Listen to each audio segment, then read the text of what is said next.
Les fonctionnaires dont nous avons la charge est un public assez hétérogène, étant donné qu'ils viennent, ils sont d'âges différents, leurs attentes sont très différentes. Moi, il m'est arrivé de donner des cours à un ministre qui avait vraiment besoin du français, d'un français professionnel. Il avait besoin de parler, il avait besoin d'écrire un discours, de pouvoir le formuler devant un auditoire. D'autres personnes sont là parce qu'elles veulent apprendre le français. D'ailleurs, elles ne sont pas forcément intéressées par un français spécifique, par vraiment ce qu'on peut nous apprendre par ailleurs, un français sur objectif spécifique. Elles recherchent plutôt un contact avec le français. Donc les attentes sont vraiment très diverses. Moi, j'ai rencontré aussi des fonctionnaires qui avaient besoin du français pour la correspondance administrative, pour remercier après une invitation, pour proposer, pour lancer une invitation. Donc dans ces petites démarches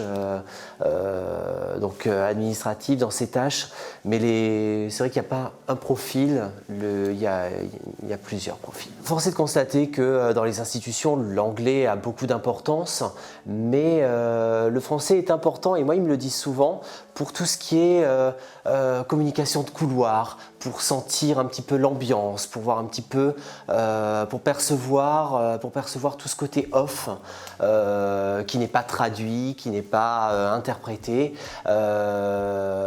Pour ça aussi, le français est pertinent. Alors c'est vrai que ce français-là n'est pas sur objectif spécifique à proprement parler, mais c'est plutôt des compétences générales, mais qui ont leur importance justement dans les cocktails, dans les couloirs, pour avoir peut-être l'information avant les autres. Et souvent, moi, les fonctionnaires me disent: on arrive à communiquer en français et on arrive à être au courant avant les autres et avoir du coup un petit avantage. Avec ces personnes, je travaille en essayant de m'adapter. C'est vrai que les fonctionnaires travaillent, ont souvent des préoccupations très fortes.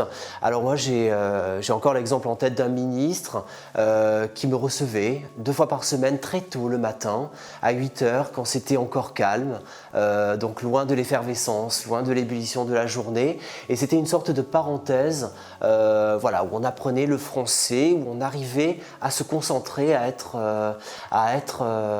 partie prenante dans l'apprentissage. C'est pas toujours facile, surtout quand on a des groupes, que les fonctionnaires viennent de divisions et de départements différents.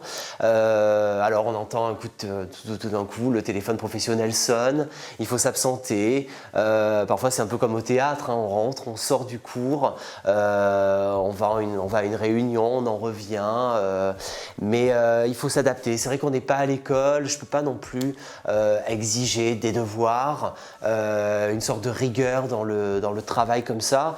J'essaie de faire du sur-mesure, en fait, c'est un peu à la carte. C'est vrai que quelquefois quand même ils essaient de jouer le jeu, et même si ils ne font pas les devoirs à la maison, ils essaient d'être présents et d'emmagasiner le plus possible dans le temps qui nous est imparti. Pour moi, le public de fonctionnaires n'est pas un public tout à fait comme les autres, parce que ce sont des professionnels. Ce sont des professionnels qui ont déjà une expertise, qui ont déjà un savoir-faire, qui ont déjà une analyse des situations. Et moi, finalement, mon rôle, il est très modeste. Je leur apporte une sorte de méthode, je leur apporte des outils. Linguistiques, méthodologiques, en français. On aborde l'aspect interculturel.